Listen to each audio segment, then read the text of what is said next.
اب تمہارے لیے ہم رزلٹ پہلے ہی بتا دیتے ہیں کہ کل ہونا کیا ہے۔ تو رسول کریم صلی اللہ علیہ وسلم نے فرمایا کہ ان کے جو بڑے بڑے زعماء اور ان کے بڑے بڑے سرما اور سرخیل، جو ان کے رئیس ہیں، جو ان کے جرنیل ہیں، جو ان کے سب سے بڑے فراعین ہیں، جن کی وجہ سے یہ آج اپنے آپ کو بڑا مست سمجھتے ہیں، مضبوط سمجھتے ہیں، تو فرما ھذا مصر و فلاں، ھذا مصر و فلاں، ھذا مصر و فلاں، کل وہی کافر یہاں گر کر مرے گا، کل وہی کافر یہاں گر کر مرے گا۔ فاروق اعظم کہتے ہیں فوالذی بعثہ بالحق ما اخطأ الحدود التي حدها رسول اللہ صلی اللہ علیہ وسلم، فرماتے کہ مجھے ذات کی قسم جس کے قبض قدرت میں میری جان ہے، رسول کریم صلی اللہ علیہ وسلم حق کے ساتھ مبعوث ہوئے ہیں، اس رب کی قسم مجھے ہے جس نے آپ کو حق کے ساتھ مبعوث کیا ہے، ان حدود سے ذرا برابر بھی کوئی پیچھے نہیں ہٹا جو سرکار دو عالم صلی اللہ علیہ وسلم نے اپنے عصے سے نشاندہی فرمائی تھی۔ یہ سرکار دو عالم صلی اللہ علیہ وسلم کے عظیم معجزے کا حال ہوا۔ لیکن یہاں پر دیکھیے، آپ نے ایسی جنگ کبھی نہیں دیکھی ہوگی کہ دشمن پر، ایسے دشمن جو آپ کے جانی دشمن ہے کہ اگر آپ اس کے ہاتھ لگ گئے تو وہ آپ کی ٹکا بوٹی کر دے، وہ آپ کے ٹکڑے ٹکڑے کر دیں۔ لیکن جب مسلمانوں نے ان پر غلبہ کیا اور وہ اپنی شرارتوں کی بنا پر مار دیے گئے تو حضور علیہ السلام نے ان کی میتوں کو بھی عام اٹھا کر پھینکا نہیں کہ جسے کتے نوچ لیں اور گدھ ان کے بدنوں کو پھاڑ دیں، بلکہ سرکار علیہ السلام نے فرمایا کہ ان سب کی لاشوں کو اٹھاؤ اور یہ قریب میں جو کنواں ہے اس میں ڈال دو، اور اس کے اوپر پھر مٹی اور پتھر ڈال کر ان تمام کو گویا کہ اس میں چھپا دو۔ یعنی یہ بھی حضور علیہ السلام کے حسن اخلاق کا آج تک کسی فاتح نے ایسی تاریخ رقم نہیں کی جو رسول کریم علیہ السلام نے احد کے اندر صحابہ کرام کے جسموں کو مسلح کیا گیا۔ حضرت حمزہ جب شہید ہو گئے تو ان کی ناک کاٹ دی گئی، کان کاٹ دی گئے، ہونٹ کاٹ دی گئے، لیکن حضور علیہ السلام نے اگر مرنے والا کافر بھی تھا تو سرکار علیہ السلام نے اس کے ساتھ یہ معاملہ نہیں کیا، بلکہ بدر کے اندر جو ازلی دشمن تھے ان کے لاشوں کو اٹھایا، ان کے لاشوں کو کتوں کے حوالے اور گدھ اور درندوں کے حوالے نہیں کیا، بلکہ ان کو اٹھا کر سرکار علیہ السلام نے فرمایا کہ ان کو اس کنویں میں ڈال دو، اور کنویں میں ڈال کر اس پر مٹی ڈال کر اس کو گویا کہ چھپا دو۔ امیہ بن خلف، کیونکہ وہ مرنے کے ساتھ ہی اس کا جسم پورا پھول چکا تھا، صحابہ کرام نے اس کو اٹھا کر اس کنویں میں پھینکنے کی کوشش کی، لیکن اس کا جسم ٹوٹنے لگا، منتشر ہونے لگا، تو حضور نے پھر فرمایا اس کو نہیں اٹھاؤ، یہیں پر اس کے بدن کے اوپر پتھر مٹی ڈالو اور اس کو یہیں پر دبا دو۔ گویا کہ یہ سرکار علیہ السلام کے اخلاق کا ایک بڑا مظاہرہ تھا کہ حضور علیہ السلام نے ان کی لاشوں کا مذاق نہیں بنایا اور نہ ان کو عام بھیج دیا، عام جگہ پر پھینک دیا کہ جہاں پر درندے اور گدھ گویا کہ ان کا شکار کرے۔ تو یہ دیکھیے میری بہنوں اور میرے بھائیوں، نبی کریم علیہ السلام نے جنگ کی ہے، لیکن جتنی ضرورت تھی اتنی ضرورت کو پورا کی۔ حد سے تجاوز کرنا سرکار دو عالم صلی اللہ علیہ وسلم کے کسی معاملے کے اندر آپ کو نظر نہیں آئے گا۔ اسی کے ساتھ آپ دیکھیے کہ سرکار دو عالم صلی اللہ علیہ وسلم نے جس وقت ان کو کنویں میں ڈال دیا تو سرکار کی عادت کریمہ یہ تھی محترم ناظرین کہ جب سرکار کسی بھی غزوات میں جاتے اور غزوے کی فتح کے بعد سرکار 3 دن وہاں رکتے تھے، جنگ کے بعد سرکار پھر اس علاقے میں 3 دن رکتے اور تمام معاملات کی تفتیش ہوتی۔ تو بدر میں بھی حضور علیہ السلام نے بعد جہاد 3 دن قیام کیا، اور ایک دن حضور علیہ السلام رات کے وقت آپ اس کنویں کے پاس آئے جس کنویں پر مشرکین مکہ کی گویا کہ لاشوں کو ڈال دیا گیا تھا، اس کنویں پر حضور آئے اور سرکار علیہ السلام نے اس کنویں کی منڈیر کے قریب کھڑے ہو کر یہ جملہ کہا، یا ابا جہل، یا امیۃ بن خلف، یا عتبۃ بن ربیعۃ، یا شیبۃ بن ربیعۃ، ایسرکم انکم اطعتم اللہ ورسولہ هل وجدتم ما وعد اللہ ورسولہ حقا فانی قد وجدت ما وعدنی ربی حقا۔ حضور نے اس کنویں کے منڈیر پر کھڑے ہو کر کہا، اے ابو جہل، یا ابا جہل، اے ابو جہل، یا امیۃ بن خلف، اے امیہ بن خلف، یا عتبۃ بن ربیعۃ، اے عتبہ بن ربیعہ، اے شیبہ بن ربیعہ، اگر تم اللہ اور اس کے رسول کی اطاعت کرتے، انکم اطعتم اللہ ورسولہ، تم اگر اللہ اس کے رسول کی اطاعت کرتے تو کیا تم آج مسرور نہ ہوتے؟ فرمایا جو اللہ اس کے رسول نے تم سے وعدہ کیا تھا، فرمایا انی قد وجدت ما وعدنی ربی، میرے ساتھ تو میرے رب نے جو وعدہ کیا تھا اس نے وہ سچ کر دکھایا۔ سرکار علیہ السلام نے کنویں کے اس منڈیر پر کھڑے ہو کر ان سے ہم کلام ہوئے۔ اس وقت صحابہ کرام رضوان اللہ اجمعین میں حضرت عمر رضی اللہ تعالی عنہ آگے بڑھے اور کہنے کہ حضور یہ 3 دن کے مرے ہوئے کافر جن کے ساتھ حضور آپ مخاطب ہو رہے ہیں، یا رسول اللہ بے روح جسم ہے جو گفتگو بھی نہیں کر سکتے، اور یا رسول اللہ آپ یہ کر رہے ہیں۔ سرکار نے فرمایا ما انتم باسمع لما اقول منهم انهم الان يسمعون ما اقول لهم غیر انهم لا يستطيعون ان يردوا علينا شيئا، کہ عمر میں جو کہہ رہا ہوں تم ان سے زیادہ نہیں سن سکتے، یعنی تم سے زیادہ یہ میری آواز کو سن رہے ہیں، یہ پڑے ہوئے کافر جو ہیں جو کنویں میں پھینک دیے گئے ہیں تم سے زیادہ میری آواز کو سن رہے ہیں۔ اور فرمایا لیکن وہ جواب دینے کی قوت سے محروم کر دیے گئے ہیں۔ تو یہاں پر اندازہ لگائیے کہ مرنے کے بعد کافر بھی جو ہے اس کو اللہ رب العالمین عبرت کے لیے سننے کے لیے چھوڑ دیتا ہے اور وہ سنتا ہے۔ تو یقیناً مسلمانوں کی قبروں اور ان کی میتوں کو بھی اللہ رب العالمین ان کے عزیز و اقارب اور ان کے لیے خیر کا سننا جو ان کے لیے روح اور ان کے لیے طمانینت کا باعث ہو، یقیناً اللہ رب العالمین نے اہل ایمان کے ساتھ رکھا ہے۔ علامہ ابن کثیر نے تفسیر ابن کثیر کے اندر سورہ نمل کی تفسیر کرتے ہوئے انک لا تسمع الموتى کی تفسیر کرتے ہوئے آخر میں آ کر وہ اس بات کو ذکر کرتے ہیں اور کہتے ہیں والسلف مجمعون على هذا وقد تواترت الآثار عنهم بأن المیت یعرف بزیارت الحی له ویستبشر۔ فرمایا علماء سلف کا اس بات پر اجماع ہے، تمام علماء سلف کا اس بات پر اجماع ہے، اس قول پر اجماع ہے جو حد تواتر تک پہنچا ہوا ہے کہ میت اپنی زیارت کرنے والوں کو پہچانتی بھی ہے اور خوش بھی ہوتی ہے۔ حافظ ابن قیم نے کتاب الروح کے اندر تو ایسے بے شمار حوالے نقل کیے ہیں، کتاب الروح اردو ترجمے کے ساتھ بھی موجود ہے، آپ اس کا مطالعہ کر سکتے ہیں۔ حافظ ابن کثیر کے بعد حافظ ابن قیم جو ان کے استاد ہیں، علامہ ابن کثیر کے استاد ہیں ابن قیم، وہ لکھتے ہیں اس بات کو اور اس بات کو وہ ذکر کرتے ہیں، اسی طرح یہی عبارت ان کی بھی ہے کہ والسلف مجمعون على هذا وقد تواتر الآثار عنهم بأن الميت يعرف بزيارة الحي له ويستبشر به، کہا یعنی سلف کا اس بات پر اجماع ہے سماع موتا پر کہ مردے سنتے ہیں، اور ان سے ایسی روایات مروی ہے جو حد تواتر تک پہنچی ہے جس کا انکار نہیں کیا جا سکتا کہ کوئی شخص جب ان کی قبر پر آتا ہے تو میت کو اس کی آمد کا علم ہو جاتا ہے، اس کی زیارت کا بأن المیت یعرف بزیارت الحی لہ، کہ جب کوئی زندہ ان کی قبر پر آتا ہے تو ان کو اس بات کا علم ہو جاتا ہے، ویستبشر بہ، اور وہ اس کی اس بات سے اور اس کے آنے سے ان کو مسرت بھی ہوتی ہے اور ان کو خوشی بھی ہوتی ہے۔ یہاں تک ہم نے اس مسئلے کو گویا کہ ذکر کیا، مزید اس مسئلے کو چھیڑنے کی ضرورت نہیں، اس سے یہ مسئلہ گویا کہ واضح ہو جاتا ہے۔ جو لوگ سماع موتا کا انکار کرتے ہیں انہی کے 2 اکابر کے حوالے ہم نے آپ کے سامنے پیش کر دیے، ایک علامہ ابن کثیر کے اور ایک علامہ ابن قیم کے، اور یہ تفاسیر کے اندر یہ حوالے موجود ہیں۔ آگے چلتے ہیں۔ جنگ بدر کے ختم ہونے کے بعد اور اس کی شکست کے 1 ہفتہ نہیں گزرا تھا کہ اللہ رب العالمین نے اپنے محبوب کریم صلی اللہ علیہ وسلم کے ایک اور دشمن کے اوپر قدرت کا حملہ ہوا، اور اللہ رب العالمین کا یہ ارشاد جو سورہ حجر کے اندر تھا آیت نمبر 95 میں کہ اِنَّا كَفَيْنَاكَ الْمُسْتَهْزِئِينَ، کہ محبوب جو آپ کا استہزاء کرتے ہیں، اللہ اکبر، جو آپ کا مذاق بناتے ہیں، جو آپ کی توہین کرتے ہیں، تو اِنَّا كَفَيْنَاكَ الْمُسْتَهْزِئِينَ، اللہ رب العالمین ان مذاق اڑانے والوں کے مقابلے پر آپ کی کفایت کرنے کے لیے کافی ہے۔ اللہ خود آپ کی کفایت کرے گا، آپ کا دفاع کرے گا۔ یہ ناموس رسالت صلی اللہ علیہ وسلم۔ ناموس کہا جاتا ہے عزت کو، رسول کریم صلی اللہ علیہ وسلم کی عزت کا دفاع اللہ رب العالمین خود فرماتا ہے، اور آپ کی عزت و شان کو اللہ رب العالمین خود بیان فرماتا ہے۔ جو آپ کی عزت و شان کے سامنے سر تسلیم کو خم کرتا ہے، اللہ رب العالمین اس ذرہ کو آفتاب بنا دیتا ہے، اور جو نبی کریم علیہ السلام کی عظمت و شان کے آگے منہ چڑھائے اور یہاں تک کہ الیاذ باللہ سرکار کی عزت و ناموس پر وہ دست درازی کی کوشش کرے، تو اللہ نے فرمایا اِنَّا كَفَيْنَاكَ الْمُسْتَهْزِئِينَ، حبیب جو آپ کا مذاق بنانے کی کوشش کرتے ہیں، اِنَّا كَفَيْنَاكَ، تو پھر آپ کو ان کی شر سے بچانے کی ذمہ داری اللہ رب العالمین نے خود لے لی ہے، اور وہ خود آپ کی جان کی، آپ کی عزت کی کفایت فرمائے گا۔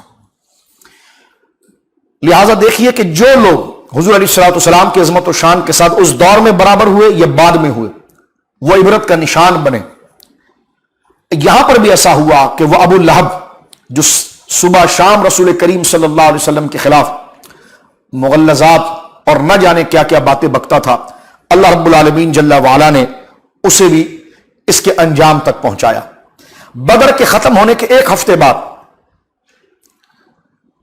ابو لہب کی گردن پر ایک چھوٹا سا دانہ یا پھنسی نکل آئی۔ اب آپ دیکھیے وہ پھنسی جو تھی وہ ایسی تھی جس کو اہل عرب اس پھنسی کو منحوس سمجھتے تھے اور وبائی سمجھتے تھے، اور وہ جب ابو لہب کی گردن پر نکل آئی وہ اتنی بڑھتی چلی گئی کہ اس کے بچے خود اس کو منحوس جان کر اس کو بند کمرے میں چھوڑ کر بھاگ گئے۔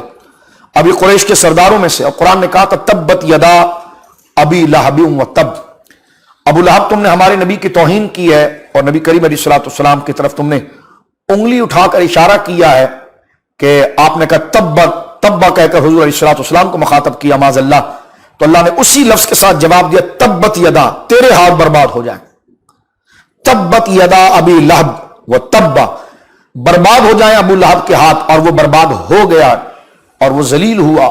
آپ دیکھیے کہ بدر کو ختم ہونے کے ٹھیک ایک ہفتے کے بعد وہ اس مرض میں مبتلا ہوا اور اس کے بچے خود اس کو چھوڑ کر وہاں سے بھاگ گئے، اور یہاں تک کہ وہ پھنسی جو تھی اور وہ دانہ جو تھا جس کو خود اہل عرب منحوس سمجھتے تھے، تو وہ اتنا بڑا کہ ابو لہب اسی مرض کے اندر اسی گھر کے اندر مر گیا۔ اتنی ذلت کی موت اس کی ہوئی۔ سرکار علیہ الصلوۃ والسلام کی بے ادبی انا کفیناک المستہزئین کا مظاہرہ ہوا۔ دیگر اور دشمنوں کو بھی اللہ رب العالمین نے اسی طرح عبرت کا نشان بنایا ہے۔ اب آپ دیکھیے کہ اب وہ لاش پڑی ایک دن، 2 دن، 3 دن ہو گیا تو بدبو مارنے لگی اور پورے محلے میں تعفن پھیل گیا، بدبو پھیل گئی۔ لوگوں نے اس کے بیٹوں کو لعنت دلائی اور اس کو گویا کہ ڈانٹ ڈپٹ کی، کہا کہ اس کو اٹھاؤ، اس کو کچھ تو کرو، تمہارا باپ تھا، اب کون جائے وہاں پر؟ انہوں نے کہا ہم جائیں گے تو ہمیں بیماری لگ جائے گی۔ کسی طریقے سے انہوں نے کرائے کے ٹٹو لیے یا خود کیا اور ڈنڈوں سے گویا کہ اس کے جسم کو دھکیلتے ہوئے ایک گڑھے کے اندر ڈال دیا، اور ایک روایت میں آتا ہے کہ اس کو ایک دیوار کے پیچھے کھڑا کر دیا اور دیوار کے پیچھے اس کو پھنسا کر اوپر سے پتھر پھینکتے رہے، اتنے پتھر اس کے اوپر پھینکے کہ وہ پورے اپنے قد کے ساتھ اس کے اندر وہ دفن ہو گیا۔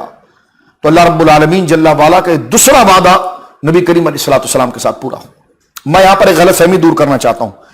میں ایک دن میں خود نماز میں ایک دفعہ مغرب کی نماز میں تبت یدا پڑھ رہا تھا، تو ایک سفید داڑھی والا میرے پاس شخص آیا، کہنے لگا آپ یہ تبت یدا نہ پڑھا کریں۔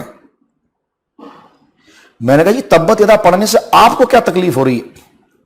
کہنے لگا نہیں وہ حضور کے رشتے میں تھے، معاذ اللہ، وہ حضور کے رشتے میں تھے، آپ نہ پڑھیں اس سے حضور کو تکلیف ہوتی ہے۔ تو میں نے کہا یہ غلو غیر حق کرنے کی تمہیں کیا ضرورت ہے؟ یہ جتنے تفضیلی ملا ہیں نا، اور یہ جتنے تفضیلی ہیں، جہاں پر ان کو پیار دکھانا وہاں سے بالکل فارغ ہیں، اور جس سے دل سے بغض رکھنا ہے ان کے لیے رحم آ رہا ہے۔ مجھ سے کہنے کہ ابو لہب کو نہ پڑھا کریں۔ میں نے کہا حضور علیہ الصلوۃ والسلام نے اپنی زندگی میں سب سے پہلے اگر کسی کو دعائے ضرر دی ہے نا، اور خدا یہ کہا ہے کہ خدا تیری اولاد پر اپنے کتوں میں سے کوئی کتا مسلط کرے، تو یہ جملہ حضور نے ابو لہب کے بچوں کے لیے کہا تھا۔ تو اس قسم کی بیجا بھونڈا ذہن بھی نہیں بنانا چاہیے، کیونکہ محبت کا مرکز حضور کی ذات ہے۔ رشتہ داری اس وقت معتبر ہوتی ہے کہ جب اس نے حضور علیہ الصلوۃ والسلام کا ساتھ دیا ہو، سرکار کے ساتھ وفا نبھائی ہو، سرکار کے ساتھ وفاداری کی ہو۔ تو آپ ہمیں کیا روک رہے ہیں؟ اللہ رب العالمین نے کہہ دیا برباد ہو جائے تو، اور پوری سورت اس کے نام پر اتار دی ہے، تو کہتے جی آپ نہیں پڑھنا، آپ یہ نہ پڑھا کریں، اس سے حضور علیہ الصلوۃ والسلام کو تکلیف ہوگی۔ میں نے کہا من کذب علی متعمدا فلیتبوأ مقعدہ من النار، حضور نے فرمایا جو مجھ پر جھوٹ باندھے اس کا ٹھکانہ جہنم ہے۔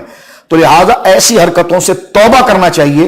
ہاں آپ کو تعریف کرنی ہے تو پھر سید الشہداء حضرت امیر حمزہ کی تعریف کریں، آپ کو تعریف کرنی ہے تو حضرت عباس ابن ابی مطلب رضی اللہ عنہما کی تعریف کریں، سرکار شیر خدا اسد اللہ الغالب مولا مرتضیٰ کی تعریف کریں، ہمارے آقا مجتبیٰ کی تعریف کریں، امام حسین مجتبیٰ کی تعریف کریں، خیر النساء العالمین سیدہ بطول زہرا کی تعریف کریں، سیدہ زینب بنت رسول اللہ کی تعریف کریں، رقیہ بنت رسول اللہ کی تعریف کریں، ام کلثوم بنت رسول اللہ کی تعریف کریں، سرکار کے بیٹوں کی تعریف کریں کہ جنہوں نے حضور کے ساتھ اس عہد کو نبھایا صلی اللہ علیہ وسلم ورضوان اللہ اجمعین۔ یہ گویا کہ ذہن میں مسئلہ میرے آ گیا ابو لہب کی اس موت کے حوالے سے، تو میں نے آپ کے سامنے بات کی۔ نعوذ باللہ العظیم، اللہ رب العالمین بے ادبی سے اور بے ادبوں سے ہم تمام کو اللہ رب العالمین جل وعلا محفوظ فرمائے۔ جس وقت کل بھی میں نے مختصراً ذکر کیا تھا کہ جس وقت بدر کا یہ معاملہ ختم ہو گیا تو اہل مدینہ کی مژدہ سنانے کے لیے حضور علیہ الصلوۃ والسلام نے حضرت زید بن حارثہ اور حضرت عبداللہ بن رواحہ کو ارشاد فرمایا کہ وہ آگے چلے جائیں اور اہل مدینہ کو اسلام کی فتح و ظفر کی خوشخبری سنائیں۔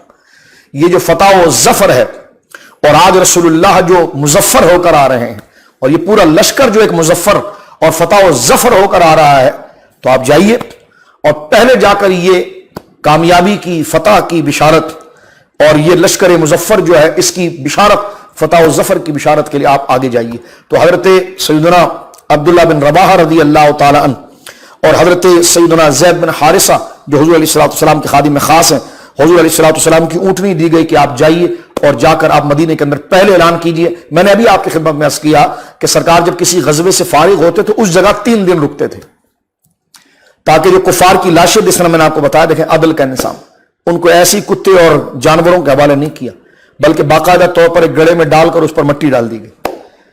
تو سرکار علیہ الصلوۃ والسلام نے میتوں کی بہرمتی نہیں کی، دشمنی جہاں تک نبھانی تھی وہ حضور نے نبھائی، اور جو طریقہ امن کا وہ دشمنی نہیں تھی، وہ ایک تعلیم تھا، لیکن لاشوں کو جلا دینا، ان کو مسلح کرنا، یہ سرکار دو عالم صلی اللہ علیہ وسلم نے کبھی روا نہ رکھا۔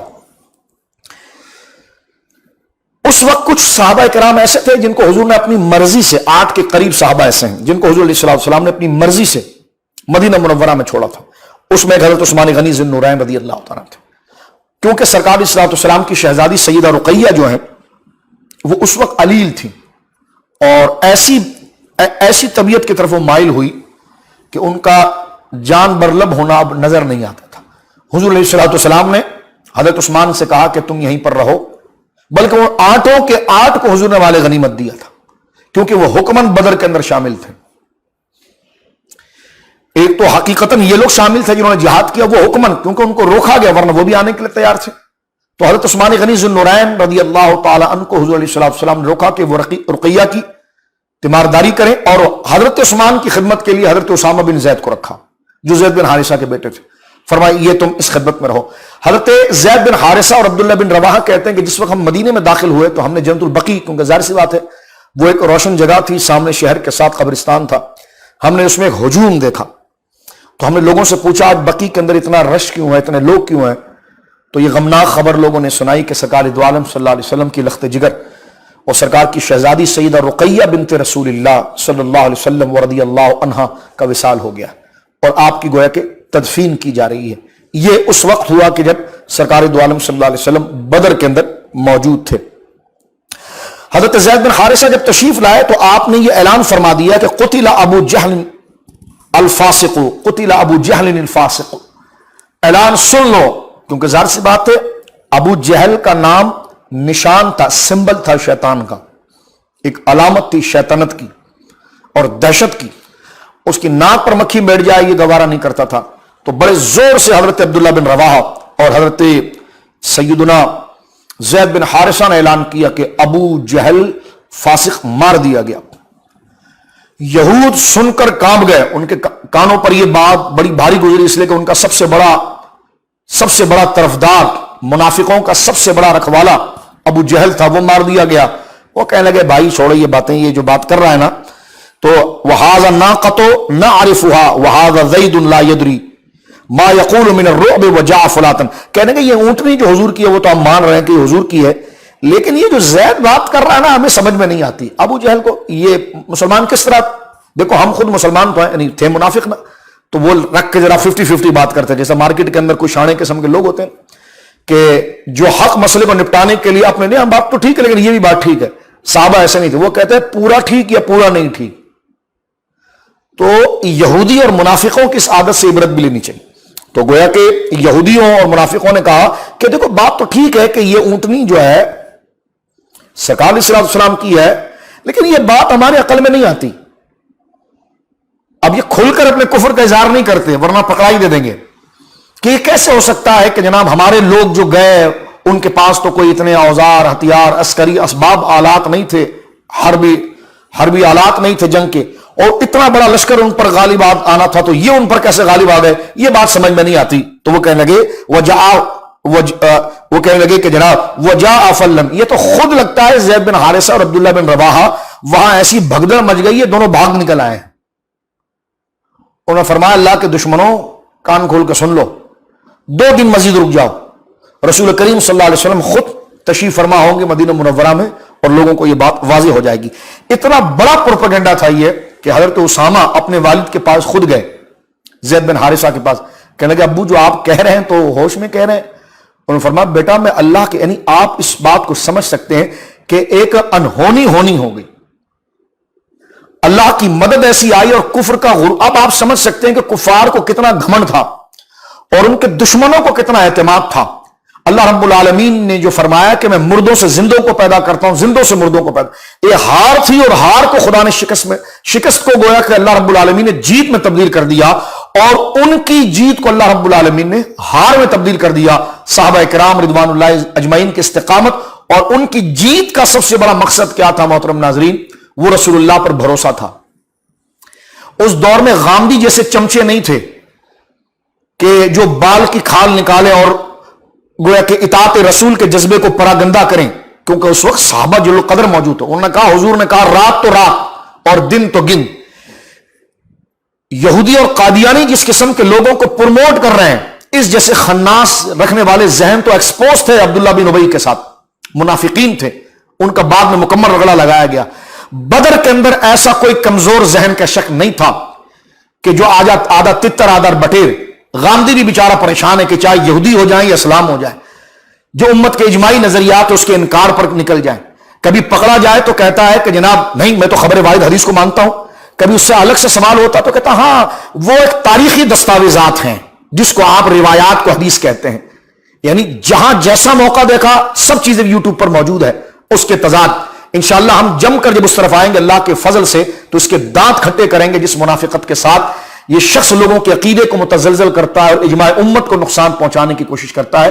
تجھے کس نے اختیار دیا ہے کہ تو رسول اللہ صلی اللہ علیہ وسلم کی کہ روایات کو تاریخی دستاویزات جیسے لفظ کے ساتھ کہہ کر چھوڑ جائے؟ اسے شریعت اور دین کہنے میں تمہیں کیا موت آتی ہے؟ جب تم اپنے آپ کو خبر واحد والا کہتے ہو تو خبر واحد کی اصطلاح کو جب تم قبول کر لیتے ہو تو کیا خبر واحد سے مسائل کا استنباط نہیں ہوتا؟ وہ مسائل شریعت کا درجہ نہیں رکھتے؟ کہنے لگے یہ رکھتے ہیں، تو میں نے کہا رکھتے ہیں تو پھر اس کو تاریخی دستاویزات تک اس روایت کو کیوں پیش کیا جاتا ہے؟ اس کو یہ کیوں نہیں کہا جاتا کہ حدیث رسول شریعت مطہرہ کا ایک سب سے بڑا ذریعہ ہے اور شریعت کی بڑی دلیل ہے؟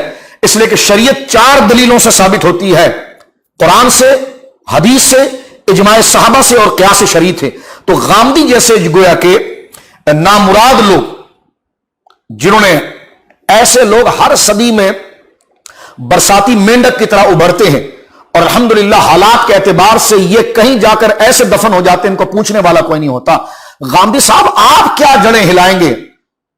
آپ کے علمی باپ امین اصلاحی کچھ نہیں کر پایا، آپ کا علمی باپ غلام پرویز کچھ نہیں کر پایا، اور آج بھی الحمدللہ مدرسے آباد ہیں اور حدیث کا غلبہ ہے۔ مسلمان بچہ یہ مانتا ہے کہ حدیث رسول جو ہے وہ شریعت کا درجہ رکھتی ہے۔ اس کو آپ تاریخی دستاویزات، ہم مانتے ہیں کہ وہ تاریخی حقیقت ہے، لیکن تاریخی حقیقت وہ ہے جو زندہ اور جاوید ہے۔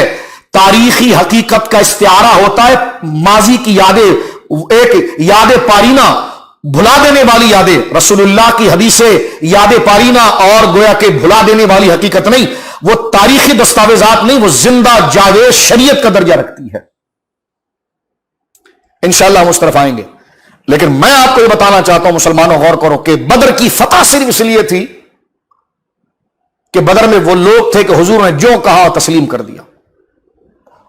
اور یہ سعد بن عبادہ، سعد بن معاذ، ان کے خطبات کو اگر آپ پڑھ کر دیکھیں، اور اس قسم کے للو قسم کے جو لوگ آج یہ باتیں کرتے ہیں اور اجماع امت سے ہٹتے ہیں، وَيَتَّبِعْ غَيْرَ سَبِيلِ الْمُؤْمِنِينَ نُوَلِّهِ مَا تَوَلَّى، اللہ فرماتا ہے جو مسلمانوں کے اجماع سے ہٹ کر نکلتا ہے ہم اس کو دھکا مارتے ہیں اس طرف کہ جس کی کوئی حیثیت اور اوقات نہیں۔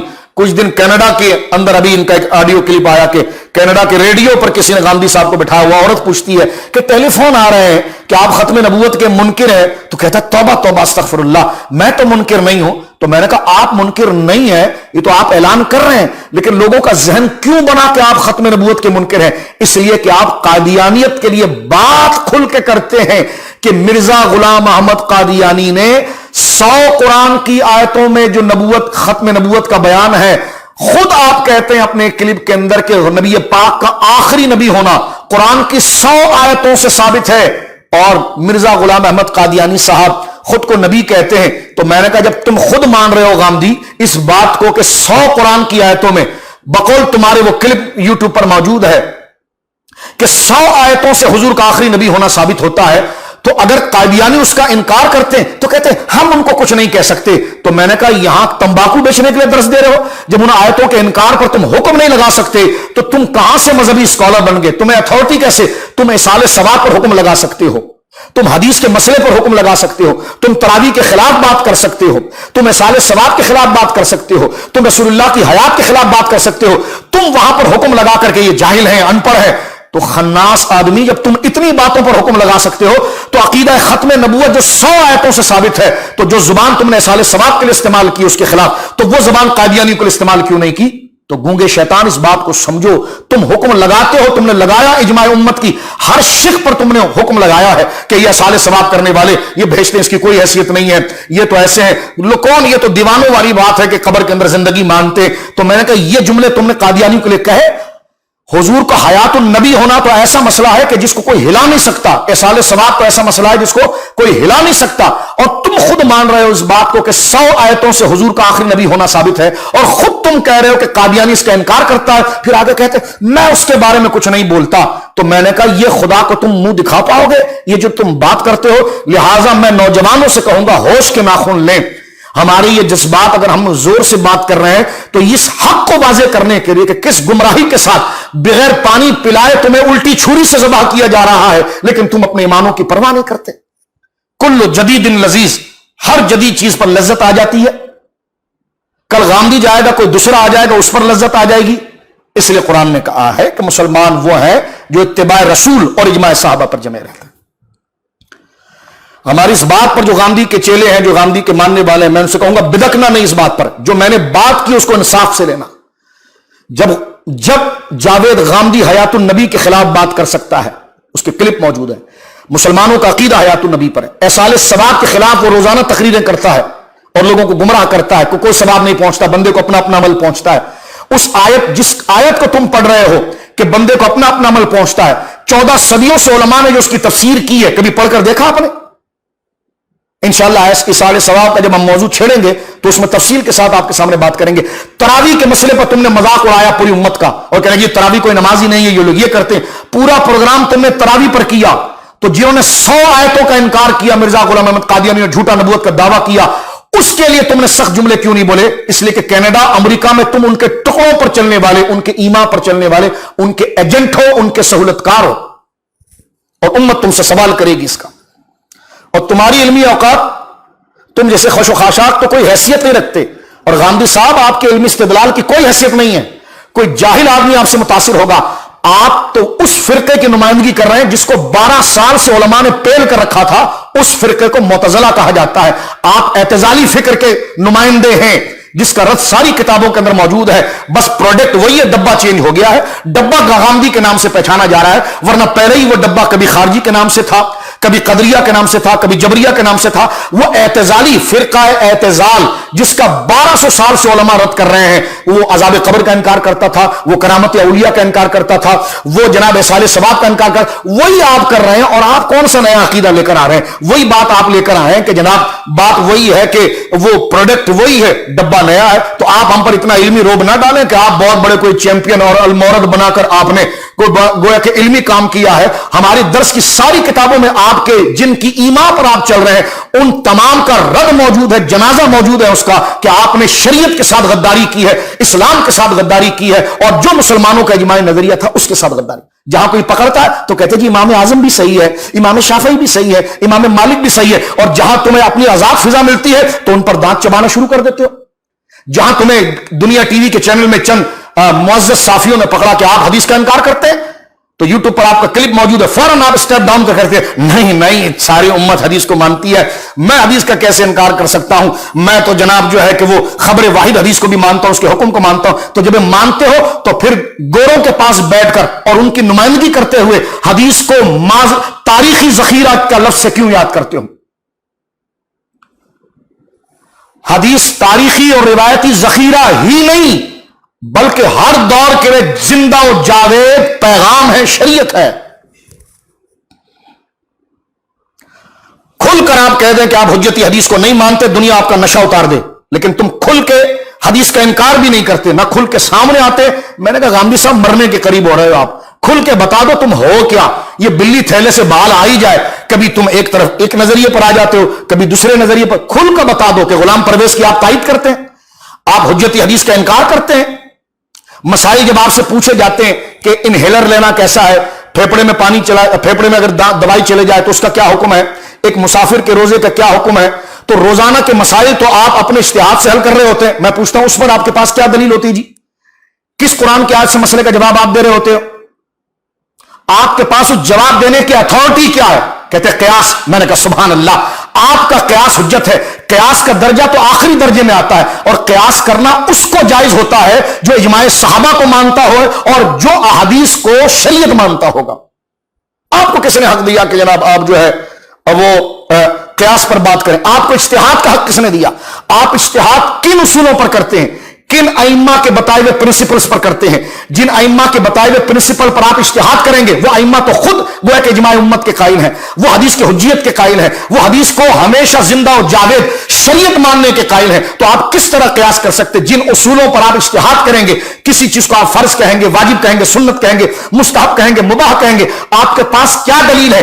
ایک روایت ہے، وہ واجب کیسے ہو گئی، وہ سنت کیسے ہو گئی، اس کے مراتب کو آپ کیسے طے کریں گے؟ آپ کے پاس کیا شرعی دلیل ہے؟ کیا ریزن ہے کہ آپ کسی شے کو واجب کہتے ہیں، کسی چیز کو مستحب کہتے ہیں، کسی چیز کو مکروہ کہتے ہیں؟ یہ درجہ اور یہ درجہ بندی کو آپ کس طرح تقسیم کرتے ہیں؟ اس کے پیچھے آپ کے پاس اصول کیا ہے؟ جب آپ علماء کو تسلیم ہی نہیں کرتے ہیں تو کس اصول سے آپ شریعت کے مرتبوں کو مرتب کرتے ہیں؟ لہٰذا میں دیکھنے والے سے کہوں گا، جب غامدی کسی چیز کو مستحب یا سنت کہے یا اس کو مباح کہے تو روک کر اس سے پوچھیں کہ کس بات سے آپ نے کیا۔ اگر وہ کہیں گے حدیث سے کیا، تو ہم نے کہا صرف اس حدیث کو قبول کرنے کی آپ کے پاس کیا سند ہے؟ اس مقابلے کی تو اور بھی حدیثیں ہیں، اسی شرائط، اسی ضابطے، اسی مزاج پر تو اور بھی باتیں کی گئی ہیں، اس کو آپ قبول کیوں نہیں کرتے اور صرف اس کو قبول کرتے ہیں؟ سونا جنگل رات اندھیری چھائی بدلی کالی ہے، سونے والوں جاگتے رہنا چوروں کی رکھوالی ہے۔ کس صفائی کے ساتھ مسلمانوں تمہارا کام اتارا جا رہا ہے؟ ہمیں کوئی غرض نہیں ہے کسی سے دشمنی کرنے کی، کوئی پاگل نہیں ہے، لیکن اللہ رسول کو جواب دینا ہے، تو لہذا اس فتنے سے بھی آپ واقف ہو جائیے، اور انشاءاللہ جب تک سانس میں سانس رہے گی ہم آپ کا علمی تعاقب کریں گے۔ ہمیں دیگر معاملات سے فراغت ملے، اور اس موضوع پر کتابیں آ چکی مارکیٹ کے اندر، میں ناظرین سے کہوں گا نیٹ پر کتابیں موجود ہے غامدی کی حقیقت پر، اس کو آپ اٹھا کر پڑھیں تو صحیح۔ کیوں آنکھ بند کر کے ایک طرف نکلتے ہیں آپ؟ کیوں ساری امت کا تسلسل کہ آج سے پہلے 1400 سال تک سارے علماء گمراہ بددین تھے معاذ اللہ؟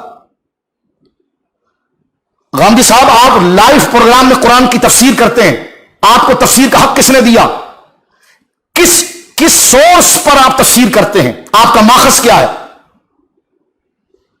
آپ لفظوں کا ترجمہ کس وجہ سے کرتے ہیں؟ آپ کسی آیت کی تفسیر جب کرتے ہیں تو اس کی اتھارٹی، اس کا سورس، اس کا ذریعہ کیا ہوتا ہے؟ کس کتاب سے کرتے ہیں؟ اور جس کتاب سے آپ کریں گے تو اس کتاب میں جو ہزاروں اور مسئلے لکھے گئے اسی معیار کے، اس کو قبول کیوں نہیں کرتے؟ ادھر سے کچھ لیا، ادھر سے کچھ لیا، ادھر سے کچھ لیا، ایک مجموعہ بنا دیا، اور جناب جو ہے کہ وہ دین بیزار طبقہ اور قادیانی نواز طبقہ اور لبرل نواز طبقہ آپ کے ساتھ نکل پڑا کہ جناب جی ٹھیک، اور اس کو اس طرح گویا کہ اوپر چڑھائی کے ساتھ بات کر دی جاتی ہے جس کی کوئی اہمیت نہیں۔ اور لبرل قسم کے مالک جیسے جو اینکر فاسق ہیں، وہ اگر آپ کو بنا کر ہیرو بنائیں اور اس مسئلے پر پوچھیں تو ان کو بھی ذرا سوچنا چاہیے کہ وہ کی اولاد ہے اور وہ کس شہر اور کس ملک اور کس نظریے کو ریپرزینٹ کرتے ہیں۔ کیا اس قسم کی بولیاں ہماری کتابوں کے اندر ہے؟ ہمارے بزرگوں کا کبھی تکلم رہا ہے؟ خیر، یہ تمام چیزیں اپنی جگہ پر موجود ہے۔ تو میں یہ کہنا چاہتا ہوں میری بہنوں اور بھائیوں سے کہ ان فتنوں سے واضح رہیے، اور بات میں آپ کے سامنے یہ آگے سارے سوال کا موضوع آئے گا انشاءاللہ۔ ہم بات یہی واضح کر رہے تھے کہ صحابہ کرام کی ترقی کا سب سے بڑا راز یہی اتباع رسول میں آنکھ بند کر لی تھی۔ میں جاوید غامدی سے پوچھتا ہوں، درس قرآن آپ دیتے ہیں، کبھی وہ رفعنا لک ذکرک کی تفسیر بیان کرتے ہیں آپ؟ کبھی آپ سرکار کی شانوں پر پڑھتے ہیں؟ آپ کو پتہ نہیں ربیع الاول میں حضور پیدا ہوئے ہیں؟ کبھی حضور علیہ الصلوۃ والسلام کی شان پر کبھی خطبات پڑھتے ہیں؟ آپ کیا پڑھنا چاہتے ہیں؟ آپ ڈرتے ہیں کہ میں حضور کی عظمت بتاؤں گا تو میرا خود اسٹوڈنٹ مجھ سے پوچھے گا، کیونکہ میری کئی تقریریں اس کے خلاف ہے۔ تو میں نے کہا قرآن کی ایک آیت پڑھتے ہیں آپ، ربیع الاول کا پورا مہینہ گزر جاتا ہے، دیگر اور مہینے گزر جاتے ہیں، سرکار دو عالم صلی اللہ علیہ وسلم کی شان و عظمت پر ایک پروگرام کریں نا آپ، ایک نعت رسول صلی اللہ علیہ وسلم پڑھیں نا آپ، کہ قرآن میں حضور کی شانیں نہیں بیان ہوئی؟ صحابہ کرام حضور کی نعتیں نہیں پڑھتے تھے؟ آپ کیوں نہیں پڑھتے؟ کہتے میں پڑھتا ہوں، میں وہ نہیں پڑھتا۔ میں نے کہا جو نہیں پڑھتے نہ پڑھیں آپ، جس کو نہیں پسند کرتے نہ کریں آج کے کلچر کو آپ، لیکن جو ہے وہ پڑھیں نا آپ، لیکن پڑھیں گے تو کسی دلیل سے پڑھیں گے، اور اس کتاب کے اندر یا اس سند کے ساتھ اگر کچھ اور باتیں بھی سامنے آئے تو آپ کو قبول کرنا پڑے گا۔ لہٰذا یہ جملہ کہنا کہ ہم قادیانیوں کو کافر نہیں سمجھتے، فلاں نہیں سمجھتے، میں نے کہا جو 100 آیتوں کا انکار کرے اس کو لڈو کھلایا جاتا ہے، اس کو وقت کا غوث کہا جاتا ہے معاذ اللہ، اس کو امام کہا جاتا ہے۔ قرآن کی ایک آیت کا انکار کرنے سے بندہ مسلمان نہیں رہتا۔ آپ نے کلپ میں خود بول چکے ہیں کہ 100 آیتیں حضور کے آخری نبی ہونے پر موجود ہیں، لیکن آپ دشمن ہیں صوفیاء کے۔ آپ کی زبان محی الدین ابن عربی کے خلاف تو کینچی کی طرح چلتی ہے، تصوف کے خلاف تو آپ کی زبان کینچی کی طرح چلتی ہے، اور ان کی شتیحات پر بات کرنے کے لیے آپ کی زبان تو کینچی کی طرح چلتی ہے۔ تو آپ کی کیا حیثیت ہے غامدی صاحب، اور آپ کیا ویلیو رکھتے ہیں؟ کیا وہ شتیحات اور علماء جن کو آپ اپنا بزرگ کہتے ہوئے دبے الفاظوں میں کہتے ہیں، ان کی نظروں سے بھی وہ باتیں گزری تھی تو انہوں نے اس کو اسی طرح ایکسپلین کیا تھا جس طرح آج آپ صوفیاء کو کافر ثابت کرنے کی کوشش کرتے ہیں؟ کیا محی الدین ابن عربی پر جو الزامات لگے ہیں کیا وہ حقیقی ہے؟ کیا اس میں تعویلیں نہیں ہیں؟ کیا شتیحات کا مسئلہ نہیں ہے؟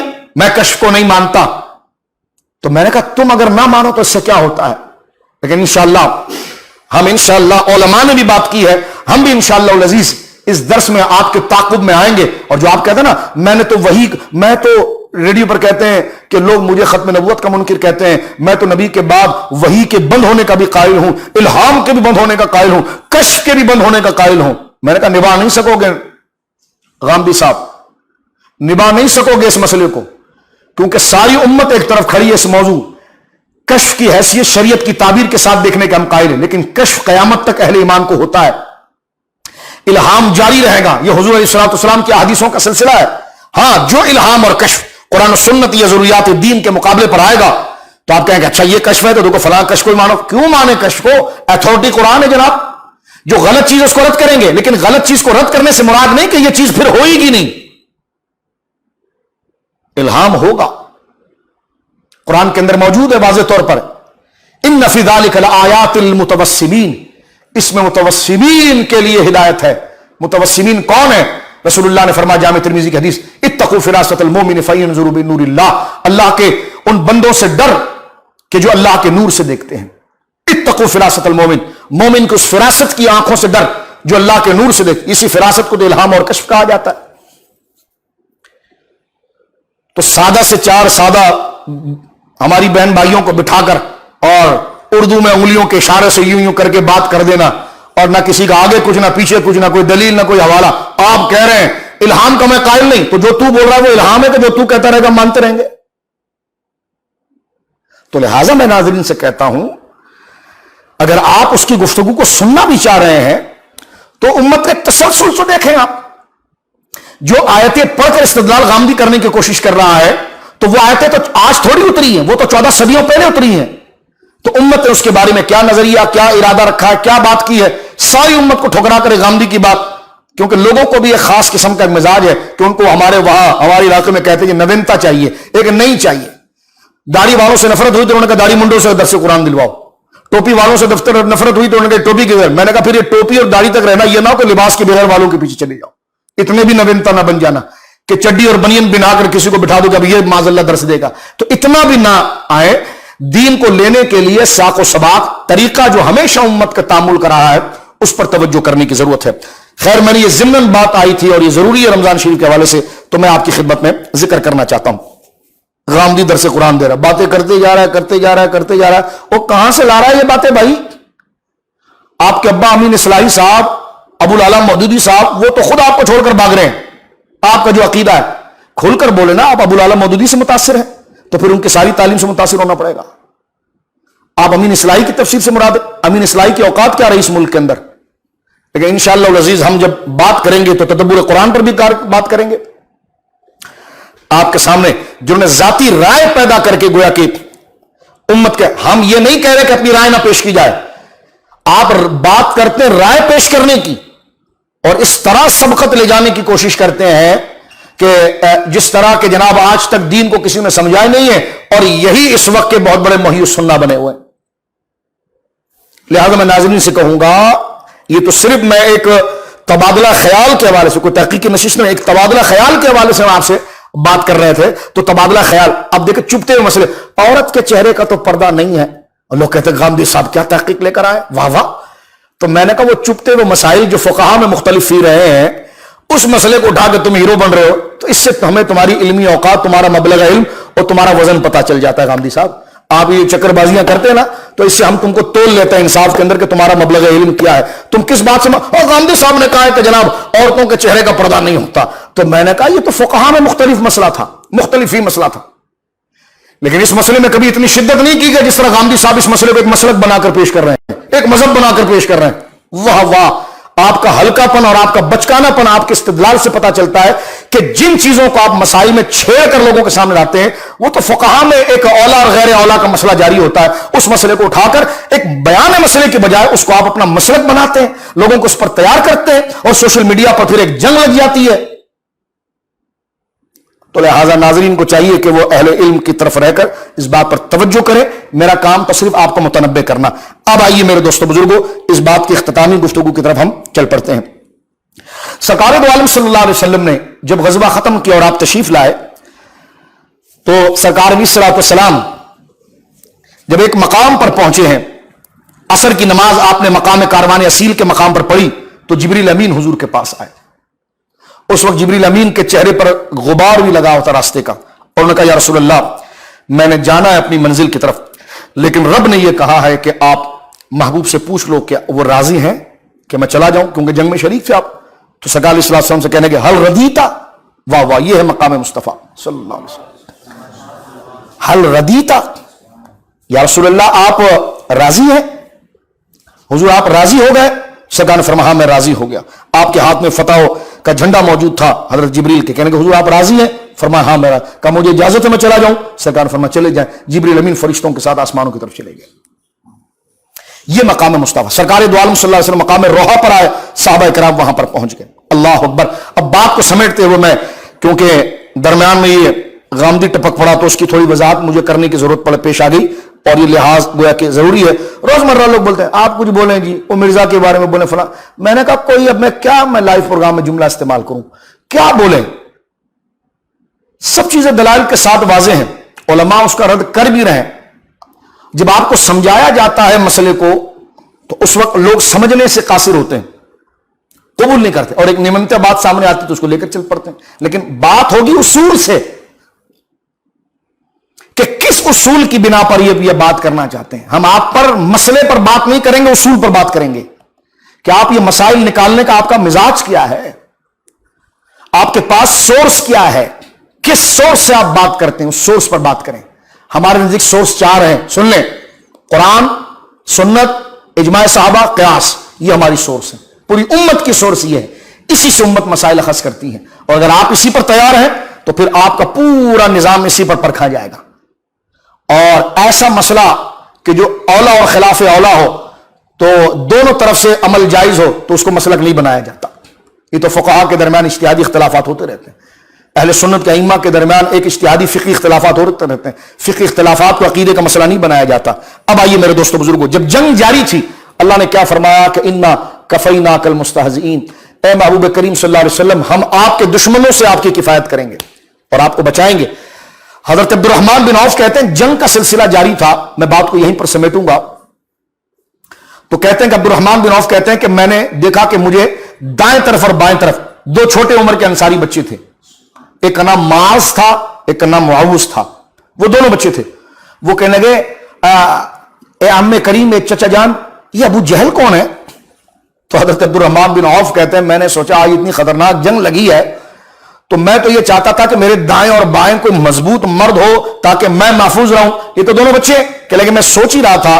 تو آپ نے فرمایا، انہوں نے پوچھا حل تعرف ابا جہل، چچا جان آپ ابو جہل کو جانتے ہیں؟ آپ نے فرمایا تمہیں ابو جہل سے کیا مطلب ہے؟ تو کہتے ہیں ان کا جواب سن کر میں حیران ہوا۔ انہوں نے کہا ہمیں یہ مطلب ہے کہ وہ ہمارے نبی پاک کی توہین کرتا ہے۔ ابو جہل ہمارے نبی پاک، یہ انصاری بچے تھے، ابھی میں ان کا ایک سلسلہ آپ کے سامنے عرض کروں گا کیسے عاشق بچے تھے۔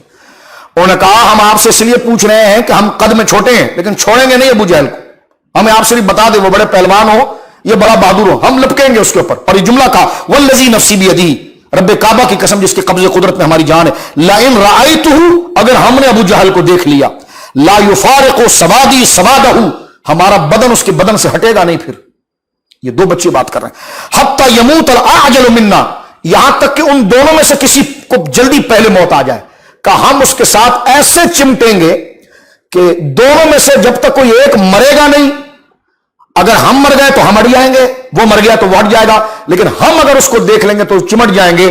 عبد الرحمن بن عوف سے کہنے لگے وہ ہمارے نبی پاک کے خلاف بکواس کرتا ہے، کہتے جب میں نے یہ جملہ سنا تو مجھے رشک آیا، اتنے میں ابو جہل آگے پھر رہا تھا اور اپنی صفوں کو درست کر رہا تھا، میں نے ان بچوں سے کہا کہ دیکھو وہ ہے سامنے۔ چھوٹے بچے آگے بڑھ گئے انصار کے، یعنی آپ سمجھے کہ چھوٹی عمر تھی ان کی، وہ آگے بڑھے اور ایک بھائی نے تو خنجر جو تھا وہ اس کی پنڈلی کے اندر گھسیڑا، جیسی پنڈلی میں ڈالا تو ابو جہل در سے جیسے نیچے ہوا تو دوسرے بھائی نے اس کے حلق کے اندر تلوار چلا دی۔ واہ واہ یا اللہ تیری شان، ابو جہل بہت بڑا بہادر بنتا تھا، حضور کا دشمن تھا، بچوں کے ہاتھ مارا گیا، خدا نے کیا ذلیل کر کے مارا۔ اللہ اکبر اللہ اکبر، حق فرمایا انا کفیناک المستہزئین۔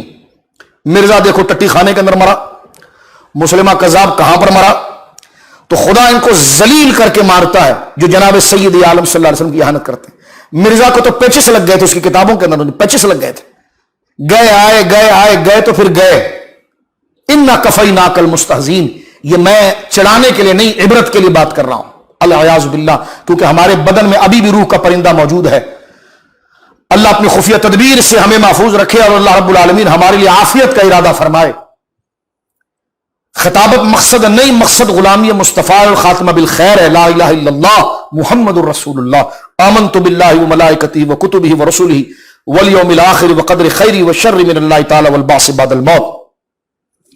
کہتے ہیں ان بچوں نے اس کو واسل جہنم کیا، اور جب مار دیا اور جب مسئلہ ختم ہوا تو سرکار دو عالم صلی اللہ علیہ وسلم جو غنیمت تقسیم کر رہے تھے تو سرکار نے پوچھا کہ ابو جہل کو کس نے مارا، اس فرعون کو، تو وہ دونوں بچے قد میں چھوٹے تھے، وہ اپنے پنجوں پر کھڑے ہو گئے، دونوں نے کہا کہ ہم نے مارا کلاہما، ہم نے حضور نے فرمایا کلاکما تم دونوں نے مارا، انہوں نے کہا ہاں، فرمایا دونوں نے کیسے مارا، ایک نے کہا میں نے پاؤں میں مارا، دوسرے نے کہا میں نے گردن میں مارا۔ سرکار دو عالم صلی اللہ علیہ وسلم فرمایا کہ ابو جہل کے بدن کے اوپر جتنے قیمتی سامان رکھے ہوئے ہیں اور اس کی یہ زرہ ہے، اس کی یہ تلوار ہے اور یہ زیورات پڑا ہے، یہ سب اٹھا کر ان بچوں کو دے دو۔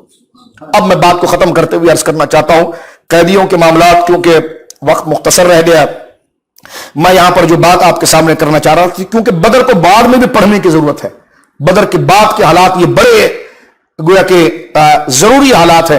شاید موڑ ہوا تو کل میں انشاءاللہ تیسری نشست بھی شاید اس موضوع پر بدر کے حوالے سے آپ کے سامنے عرض کروں کہ بعد کے حالات کے اندر کیا ہوا۔ آج اس بات پر ختم کرتے ہیں۔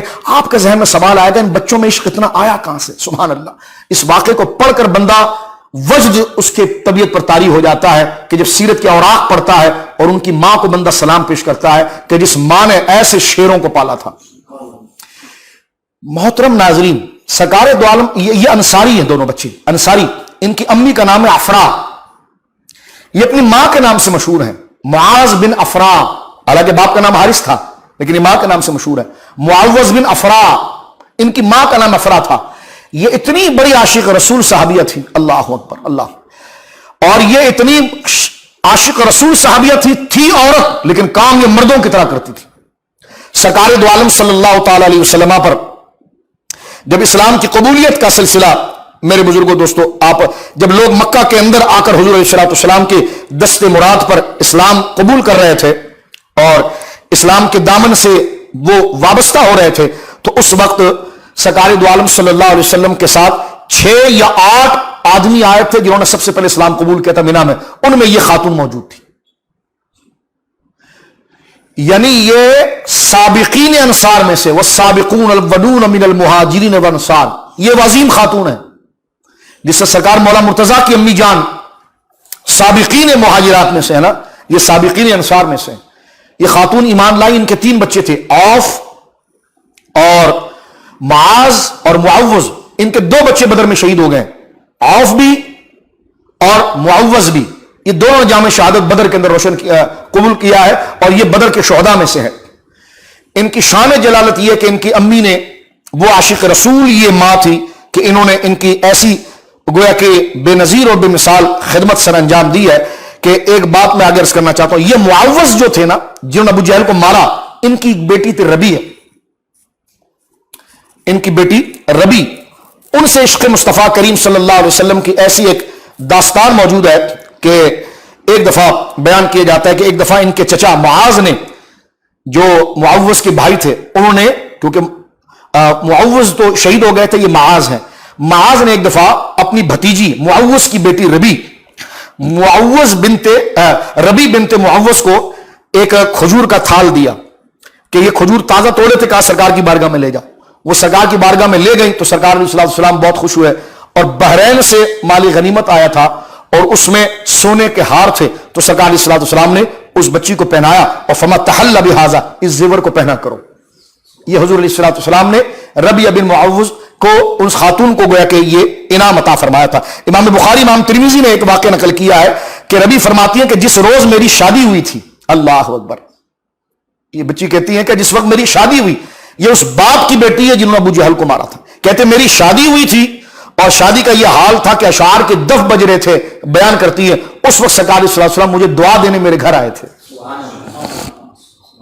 سرکار کریم علیہ السلام دعا دینے میرے گھر آئے تھے. تو اس وقت عمار بن یاسر کے پوتے ابو عبیدہ کہتے ہیں کہ میں نے ربیع سے کہا تم نے تو حضور کو دیکھا ہے؟ کہاں؟ تو کہا صف لی رسول اللہ صلی اللہ علیہ وسلم، مجھے حضور کی صفت تو بیان کرو کہ سرکار دکھتے کیسے تھے. تو سبحان اللہ یہ کہتی ہیں کہ یا بنیا لو رأیتہ لرأیت الشمس طالعۃ، کیونکہ اب تو یہ بڑی عمر کی ہو گئی تھی. عمار بن یاسر کے پوتے پوچھ رہے ہیں تو ربیع اس وقت گویا کہ بڑی عمر کی یعنی بوڑھی ہو چکی تھی. تو یہ اس کو ابو عبیدہ جو حضرت عمار بن یاسر کے پوتے ہیں ان سے کہتی ہیں یا بنیا، اے میرے لاڈلے بیٹے، لو رأیتہ لرأیت الشمس طالعۃ، اگر تم حضور کا دیدار کرتے تو تمہیں یوں لگتا جیسے کوئی آفتاب طلوع ہو رہا ہے. یہ سرکار دو عالم صلی اللہ علیہ وسلم کے وجہ منیر کی شان جلالت تھی. اللہ اکبر. یہ وہ نیک بخت خاتون تھی جو سرکار علیہ السلام کے ساتھ بیت رضوان میں بھی موجود تھی. سرکار کے ساتھ یہ ہر غزوات میں ہوتی تھی، اور کوئی صحابی بیمار ہو جائے اس کو پانی پلانا، اس کی دوائی کرنا، اس کی مرہم پٹی کرنا، یہ سارا کام اللہ اکبر ان کے پاس تھا. اور ابو جہل کی جو ماں تھی اس کا نام اسما ہے، بعد میں وہ مسلمان ہوئی، علماء نے لکھا. لیکن وہ عود جو ہے، عود کا عطر، وہ بڑے کمال کا بیچتی تھی. تو ربیع یہ کہتی ہیں کہ میں اپنی سہیلیوں کے ساتھ جو ہے کہ وہ میں گئی اور میں نے گویا کہ اس سے ابو جہل کی ماں اسما، کیونکہ علامہ ابن حجر وغیرہ کہتے ہیں کہ بعد میں ان کو ایمان نصیب ہو گیا تھا، ان سے عطر خریدا. تو عطر خریدتے وقت ادھار خریدا، اور ادھار خریدتے وقت ابو جہل کی ماں اسما کو کھاتا لکھانے کے لیے، حساب لکھانے کے لیے اس نے کہا میرا نام آپ لکھ لو، نام لکھ کے رکھو، مجھے سب لوگ جانتے ہیں، میں آپ کا حساب دے دوں گی. انہوں نے کہا نام بتاؤ، تو انہوں نے کہا میرا نام ہے ربیع بن معوذ. تو ابو جہل کی ماں نے جیسی لکھا تو کہا یہ تم کس کی بیٹی ہو؟ تو کہا میں معوذ کی بیٹی ہوں. کہا تم اس قاتل کی بیٹی ہو جس نے میرے بیٹے کو مارا تھا؟ تم اس کی بیٹی ہو، اس غلام کی بیٹی ہو جس نے اپنے آقا کو مار دیا تھا. انہوں نے عطر اٹھا کے اس کے سامنے پھینکا، کہا میں اس کی بیٹی ہوں جس کو مارا تھا، اور مجھے تمہاری عطر کی کوئی ضرورت نہیں ہے، تمہاری عطر میں کوئی خوشبو نہیں ہے. اور بعد میں اپنے شاگرد سے کہنے لگی عطر تھا بڑی خوشبو والا، لیکن جب اس نے یہ بات کی تھی نا تو میں نے عطر اس کے پاس پھینک دیا اور کہا تمہاری عطر میں کوئی خوشبو نہیں، میں جاری ہوں. یعنی غصے میں نے یہ کہا، یعنی وہ ایمانی جذبات آپ کے گویا تھے. تو یہ اسما جو ہے یہ بھی اسلام لے کر آئی. اور بات کو میں ختم اس بات پر کروں گا کہ سرکار دو عالم صلی اللہ علیہ وسلم کے ایک جلیل القدر صحابی، اور ناظرین ذرا اس پر آپ غور کریں اور توجہ کریں، قباس بن اشم. یہ صحابی مسلمان ہوئے خندق میں، غزوہ خندق میں. لیکن یہ مسلمان کیسے ہوئے؟ یہ بدر میں لڑنے کے لیے آئے تھے. یہ علامہ ابن کثیر نے البدایہ میں لکھا ہے، تفسیر کے تاریخ کے تقریباً کتابوں میں یہ حوالے موجود ہے. البدایہ والنہایہ کے اندر موجود ہے. یہ آخری واقعے پر میں گفتگو ختم کرنا چاہوں گا، توجہ کیجیے آپ، کہ قباس بن اشیم جو تھے، یہ واقدی نے بھی اس کو نقل کیا ہے اور یہ کہا کہ انہ شہید یوم بدر مع المشرکین. یہ جو ہے قباس، یہ مشرکین کے ساتھ بدر میں آئے تھے لڑنے کے لیے، لیکن جب صحابہ کرام نے جب پھینٹیاں لگائی نا کفار کی، تو وہ جو بھاگے دم دبا کر، تو قباس یہ کہتے ہیں جب میں بھاگ رہا تھا، خود بہت بہادر آدمی تھے، بھاگ رہے تھے، تو دل نے ان کو ملامت کیا، اور ملامت کرتے ہوئے دل نے یہ کہا کہ کہتے وجعلت اقول فی نفسی، میں اپنے دل میں یہ بات کہنے لگا، ما رأیت مثل ھذا الامر فر منہ الا النساء، یار اتنی بے عزتی تو میں نے کبھی نہیں دیکھی، ہم تو ایسے بھاگ رہے ہیں جیسے عورتیں بھاگتی ہیں۔ کہتے یہ بات میں نے اپنے دل میں بولی، قباس کہتے ہیں یہ بات میں نے اپنے دل میں بولی، فرما لو خرجت نساء قریش، کہتے ہیں کہ جناب جو ہے کہ ما رأیت مثل ھذا الامر فر منہ الا النساء، ہم تو ایسے بھاگ رہے ہیں جیسے عورتیں بھاگتی ہیں، ہم مرد ہو کر بھاگ رہے ہیں۔ کہتے ہیں بدر کا وقت تو گزر گیا، پھر جب خندق میں حضور علیہ الصلوۃ والسلام کی محبت کا چراغ میرے دل میں روشن ہوا، اور اسلام کی علامت مجھے گویا کہ متاثر کر گئی، تو میں اسلام لانے کے لیے جب سرکار دو عالم صلی اللہ علیہ وسلم کے پاس آیا، کہتے فلما کان بعد الخندق، میں جب غزوہ احزاب کے بعد حضور کے پاس آیا تو میں فقلت لو قدمت المدینہ، کہتے جب میں داخل ہوا آیا مدینے میں، فنظرت الی ما یقول محمد صلی اللہ علیہ وسلم، میں نے کہا ذرا میں دیکھوں تو صحیح یار کہ اب تک تو لڑتے رہے، دور دور رہے، ذرا قریب آ کر دیکھیں کہ محمد صلی اللہ علیہ وسلم بات کیا کرتے ہیں۔ کہتے جب میں حضور کے قریب آیا، وقد وقع فی الاسلام، میں نے جب حضور کو دیکھا اور حضور کی باتیں سنی تو میرے دل میں اسلام کی محبت آ گئی۔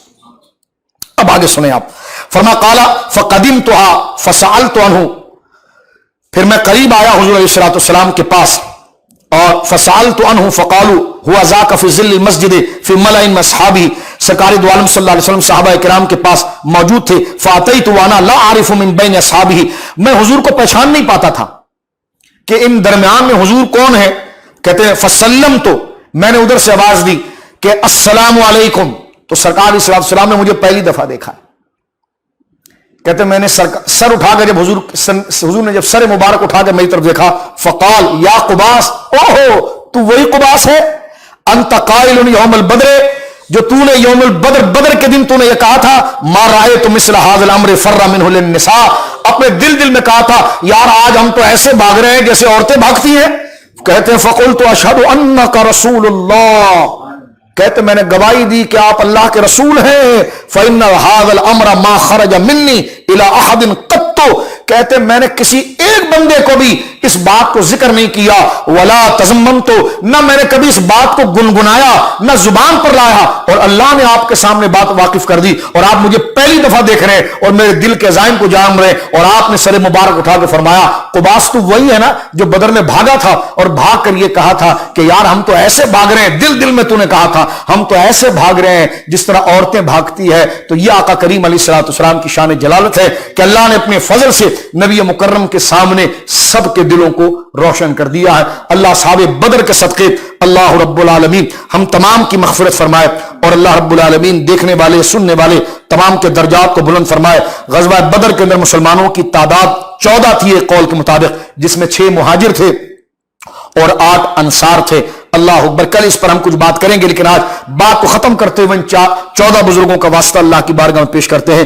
یا رب العالمین اپنے فضل و کرم سے ہمیں صحابہ کرام رضوان اللہ اجمعین کے تقوی و طہارت کا حصہ عطا فرما، ان کی استقامت کا حصہ عطا فرما، سیدنا محمد رسول اللہ صلی اللہ علیہ وسلم کے وسیلہ جلیلہ سے، اور شہداء بدر سیدنا عبیدہ بن حارث، سیدنا عمیر بن ابی وقاص، سیدنا عمیر بن حمام، سیدنا سعد بن خیثمہ، ذوی الشمائلین، مبشر بن عبد منذر، عاقل بن بکیر، مہجہ، غلام فاروق اعظم، صفوان بن بیضاء، یزید بن حارث، سیدنا رافع بن معلہ، سیدنا حارث بن سراقہ، سیدنا عوف بن افرا، سیدنا معوذ بن افرا رضی اللہ تعالی عنہم وجزاہم اللہ عنا وعن الاسلام خیر الجزاء۔ یا اللہ ان کے صدقے امت مرحومہ پر خاص فضل فرما، بیماروں کو شفاء کاملہ عاجلہ عطا فرما، پریشان حال کی پریشانیوں کو دور فرما، اس وبائی مرض سے ہر شخص کو محفوظ فرما، بے اولادوں کو مولا کریم ان کے نام کے صدقے صاحب اولاد فرما، جن کو اولادیں تو نے دی ہے مولا کریم ان کی آنکھوں کی ٹھنڈک اور دین کا وقار انہیں بنا، مملکت خدا داد پاکستان کی حفاظت فرما، جہاں جہاں مسلمان موجود ہیں تمام کی جان مال عزت و آبرو کی حفاظت فرما۔ اللہم انی اسألک الہدی والتقی والعفاف والغنی یا رب العالمین۔ اللہم انی اسألک العفو والعافیہ فی الدین والدنیا واہلی ومالی واولادی یا رب العالمین۔ یا مقلب القلوب ثبت قلوبنا علی دینک۔